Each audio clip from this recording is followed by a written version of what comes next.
दीपावली का दिन है और आप लोग मेरे सामने हैं। ये दोनों संयोग भी अपने आप में एक विशेष संयोग है। और यदि आप ऐसी साधना में, मैंने कहा कि अर्धवात कोई भी जाकर देख सकता है और उनको पूछ सकता है तुम किनके शिष्य हो, तुम में से ही व्यक्ति है जो आज 4-5 साल से आ रहे हैं, उनको पहचान नहीं, और सकते उनकी दाढ़ी बढ़ गई है और थोड़ी दाढ़ी सी हो गई है, मगर फिर भी हर 2 महीने बाद आकर मुझे मिल लेते हैं जहाँ भी मैं बताऊँ। और इसके माध्यम से आप कहीं दूर बैठे हुए भी गुरुदेव से बात करने की क्षमता प्राप्त कर लेंगे। ये आगे की इसकी और क्रियाएं हैं, हम एक स्थान से दूसरे स्थान जाने की क्रिया प्राप्त कर सकें, हम दूर बैठे गुरुदेव से बात कर सकें, इसके फिर कई आगे की क्रियाएं हैं। मगर फिलहाल तो यह कि हम इसको पूर्ण आत्मसात कर सकें, प्राणों में इसको शामिल कर सकें, उसके लिए यही प्रयोग है।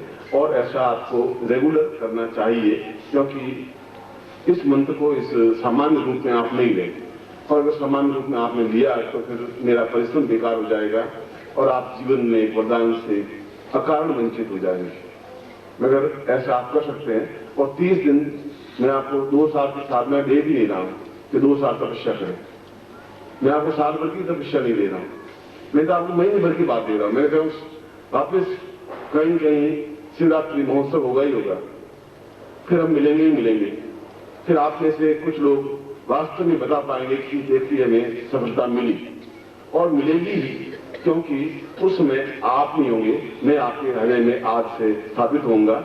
और आप यदि प्रातःकाल 5 बजे से 6 बजे के बीच में एक्सपेरिमेंट करें, टेलीफोन आपके पास में होगा, टेलीफोन मेरे पास में भी है, मैं 4 बजे उठ जाता हूँ, स्नान करके 5 बजे तो पूजा रूम में बैठता ही हूँ और कोर्डलेस टेलीफोन मेरे पास होता है। उस समय आप पहले इस मंत्र को जप कर ले, एक माला फेर लें खड़े होकर, फिर आप कोई बात कहें वहां खड़े खड़े कि गुरुदेव मेरे सिर में दर्द हो रहा है, सपोज उदाहरण यही कह दें, फिर तुरंत मुझे टेलीफोन लगाएं, कहे गुरुदेव मैंने आपसे कुछ कहा है, आपने कुछ सुना? मैं कहूंगा कि तुमने सिरदर्द के बारे में कहा है, तुम सिरदर्द है नहीं, तुम केवल एक बातचीत कर रहे हो। अगर ये बात हो जाए समझ लीजिए आपकी बात मेरे तक पहुंच गई और मैं आपको कह चुका।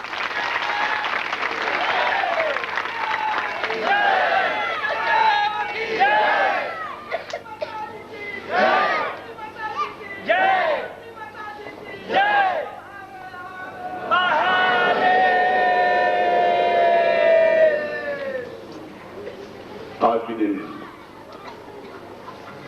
मैं अपना प्रवचन शंकराचार्य के श्लोक से प्रारंभ कर रहा हूं। हमारे इतिहास में शंकराचार्य जैसा सन्यासी व्यक्तित्व नहीं हुआ। केवल 32 साल की अवस्था में उन्होंने 4 स्थानों पर मठ स्थापन कर दिए, शंकर मठ, और शंकर भाष्य जैसा ग्रंथ लिखा। गीता को तो फिर भी लोग समझ सके, शंकर भाष्य को आज भी लोग नहीं समझ पाए कि उसमें कितनी गूढ़ विवेचना है।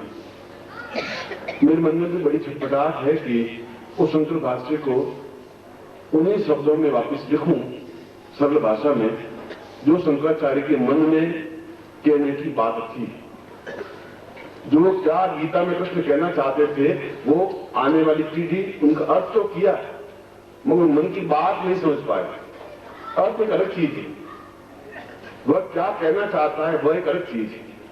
मन के भावों को व्यक्त करना शब्द कभी कभी नहीं कर सकते। जब राम सीता स्वयंवर में गए विश्वामित्र के साथ, लक्ष्मण के साथ, और वाटिका में घूम रहे थे, उधर सीता गौरी की पूजा करने आ रही थी और राम ने एक क्षण के लिए सीता को देखा।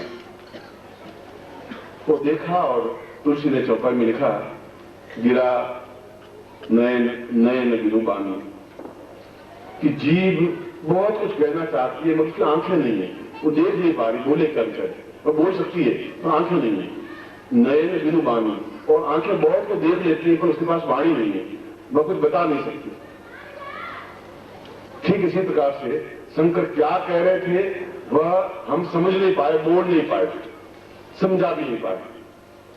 शायद कुछ क्षण मिले शंकर भाष्य का एक सही चिंतन दे सकूं, गीता का सही चिंतन दे सकूं, मगर वह तो जैसा गुरुदेव चाहेंगे, प्रभु चाहेंगे, वैसा ही तो हो पाएगा।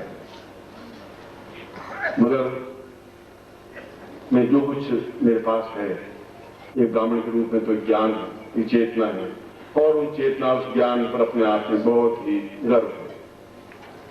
पूरे ब्रह्मांड को गर्व है, मुझे तो गर्व है, ब्रह्मांड को भी गर्व है कि मेरे पास साधन है। मगर ये सब ज्ञान रात में बदल नहीं जाए। ये ज्ञान अपने आप में एक जीवित जागृत बन सके, इसलिए शंकराचार्य 32 साल की अवस्था में मृत्यु को प्राप्त हो गए। 32 साल की उम्र ही नहीं होती, और 32 साल उन्होंने जितनी तनाव तकलीफ झेली, और उनकी मृत्यु हुई उनके शिष्य के द्वारा। शिष्य ने उनको कांच घोट करके पिला दिया, और केदारनाथ के पास उनकी मृत्यु हो गई। और उसके बाद अंतिम समय में शंकराचार्य ने कहा कि शिष्य शब्द अपने आप में सबसे तुच्छ और घटिया शब्द बन गया है, कि अगर शिष्य ही गुरु को मार दे,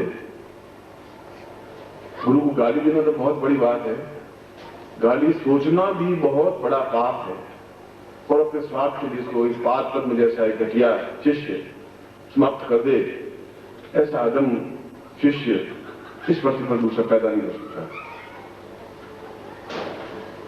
और उसके ये शब्द शंकराचार्य की जो पीड़ा थी कि शिष्य शब्द अपने आप में गाली बन गया है, मैं उस शंकराचार्य के शब्द को सुधारना चाहता हूं। मैं बताना चाहता हूं शिष्य अपने आप में बड़प्पन का शब्द है, कुछ ताकत है। शिष्य घटिया नहीं है, कोई जरूरी नहीं है कि सभी पाप कर्म बनेंगे, हो सकते हैं उसमें कुछ स्वार्थी लोग हों, मगर इन शब्दों से उसकी पीड़ा झलक रही है। मैं भी केवल उस शंकराचार्य को स्मरण करता हुआ कि वह जो पीड़ा लेकर के चले गए, जो वेदना लेकर के चले गए, 7-10 साल जीवित रहते तो और 2-4 शंकर भाष्य जैसे उच्च कोटि ग्रंथ लिखे जा सकते थे। उनके ओठों पर ये शब्द नहीं आते, शिष्य शब्द घटिया अदम शब्द है। मगर ये 5000 वर्ष तक शिष्य शब्द अपने आप में अदम घटिया शब्द रहा, और मैं अपने जीवन में उस शब्द को सुधारना चाहता हूं कि शिष्य जैसा उच्च कोटि का कोई शब्द नहीं है, वो अपने आप में हृदय का एक बीज है, लक्ष्य है। ऐसा ही क्या है आपसे मुझे चाहिए। आप सोचिए, जब आपका अगर स्पर्श मेरे शरीर से हो जाता है तो कितना पुण्य आपको प्राप्त होता होगा। आपका शरीर मेरे शरीर से मिल जाता होगा तो उसकी तुलना तो ब्रह्मा विष्णु महेश भी नहीं कर सकते, हजारों देवता भी नहीं कर सकते। इसलिए नहीं मैं कोई महान व्यक्ति हूं, मैं तो बहुत ही सामान्य व्यक्ति हूं। मगर गोविंद पादाचार्य ने शंकराचार्य की मृत्यु के बाद कहा कि वे लोग धन्य हैं जिन्होंने अपने जीवन में शंकराचार्य के चरणों को स्पर्श किया था, केवल स्पर्श किया था। गुरु जीवित रहे, शंकराचार्य की मृत्यु हो गई।